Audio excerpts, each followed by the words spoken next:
All right, so what's your name? My name's Hector. Hector. Yeah. How old are you? 26. Where are you from originally?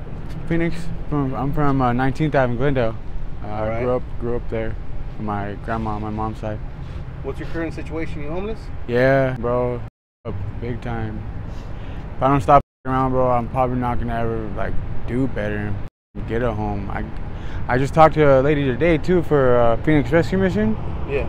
And hopefully they give me a chance into doing that, because they provide everything we need, you know.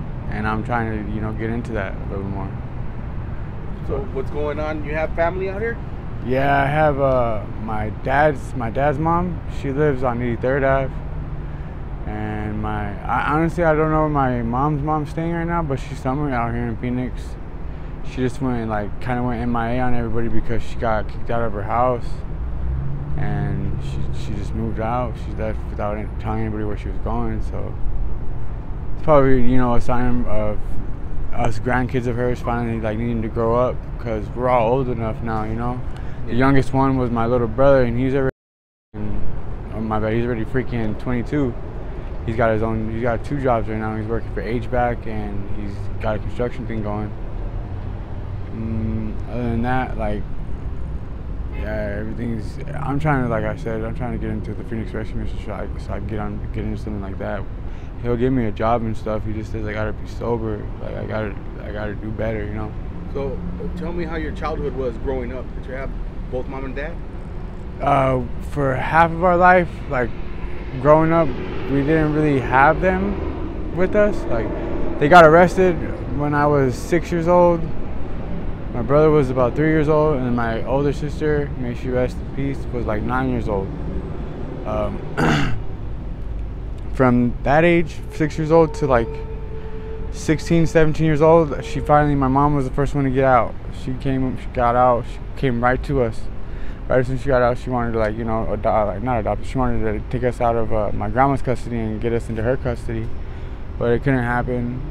She had too much going on still for her to do it, but she was still able to see us and whatnot. My grandma wasn't that kind of woman. She didn't not let her see her kids. She let us go with her every weekend.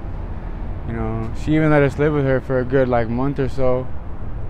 And then my mom my mom couldn't do it after a while, because I think at that time she had relapsed.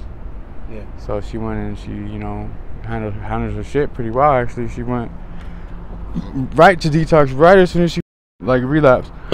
Excuse me. But right as soon as she relapsed, she went right to detox, bro, and she handled hers, and she went through that process sort of again, but that process without being in jail. You know what I mean? So she did all that without having to do it. She did all that voluntarily, and that's why I look up to that woman every day. My dad, he's got his own thing, you know. He's kind of like me, but he still got to home. He's not ever gonna get kicked out of where he stays, because he's still a lovable person. He's caring, you know. He's always gonna have not only my back, but everybody in the family's back. Right now, his situation though, he's locked up. He turned himself in for his own reasons.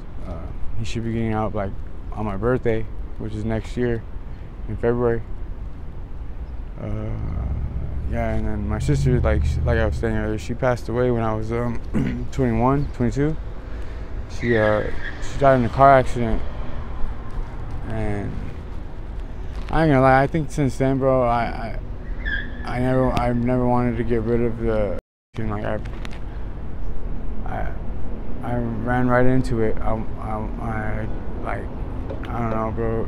It was a depression thing for me. After her death, it was kind of sad. That was my go-to. She was always the one to give me advice. She was always there for me, bro. I lived with her when I was 14 and a half. For a good 9 months, I lived with her. I was going to school and everything, still living with her. And then, yeah, all my family, we're all doing our own thing, bro. I'm like the black sheep. I'm the only one in the family that doesn't want to get over the addiction, bro. only one too. Like none of my cousins, there's like if anything they smoke weed, that's it. But like nobody in the family, you know, my dad and the people on my dad's side. But like I said, there's still good people at heart. I'm not saying I'm not a good person, but I'm just, when it comes to like, you know, looking out for others, it's a little hard for me because being out here on the streets, bro, it's always a struggle because people always steal from me. People always try to do me dirty. Like it takes a lot for me to actually start to like trust somebody and look out for them and make sure that they're straight before myself. But other than that, like I'll still make sure like people don't get arrested. Like I'll make sure that people don't go to jail or people don't get like killed and whatnot. But like when it comes to their belongings, I won't watch their belongings. That's on them. They want to leave with me and they tell me to watch it, I'm gonna tell them like, hey, if I fall asleep or if I'm gone and I have something I gotta do for myself, don't be mad at me, bro. That's on you. I'm telling you right now for a reason. But yeah, what do you do to survive out here? Panhandle, or like I don't know if I'm gonna be real with you. I don't know if you know what boosting is. Yeah. On a daily, bro. I'm familiar with the terminology. Walmart's, Targets, you name it. I'll go into a restaurant, bro. Like either McDonald's or a place like that, and if they're calling in orders, I'll fake that name. I'll walk up, they say a name like Julio, and I'll yeah, that's me, and I'll take that bag and go. You ever been busted? No, not for like doing it at restaurants, but for boosting at Walmart, yeah. Yeah. Like just recently, I got out of jail for shoplifting at Walmart. I came up with like $8,000, $9,000 worth of like stuff, like because I didn't even know that these walkie-talkies cost like $1,000 or something. Yeah. I got a pair of walkie-talkies and they cost like $1,200 plus tax. It was like $1,300, but it was a lot of money, bro. And then all the rest of the stuff I got, like when people boost things out here, or let's say you boost things out here, do you just go sell them to random people, or do you have your people? That's the thing. Like I have people that will hit me up that know what I do, and they'll let me know what they want. They either have it written down or they like, you know, send me the text. Other than that, like if I'm gonna go boost and I randomly see somebody that I know I could get like sell the item to, I'll try to get rid of it, like because I'm a good persuader, you know. Yeah. I worked for Circle K before. I've worked for a telephone company, and what else? I worked for Shamrock. Like I've had a lot of jobs before I became who I am right now. Yeah. Like. You mean the Shamrock warehouse? Yeah, over on 27th and Okay. what is it, Missouri? They pay good right there, don't they? They do. I was working there for almost like a good.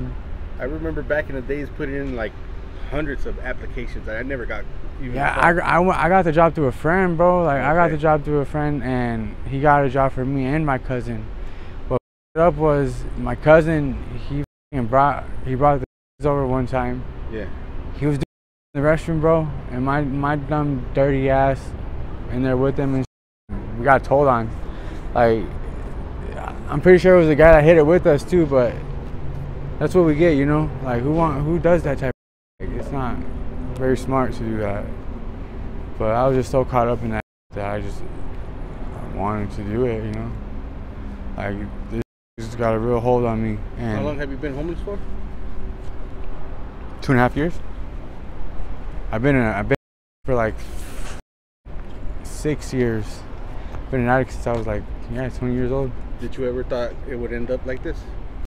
No, bro. Hell no. I thought I would be able to keep my like going, you know, like working a job.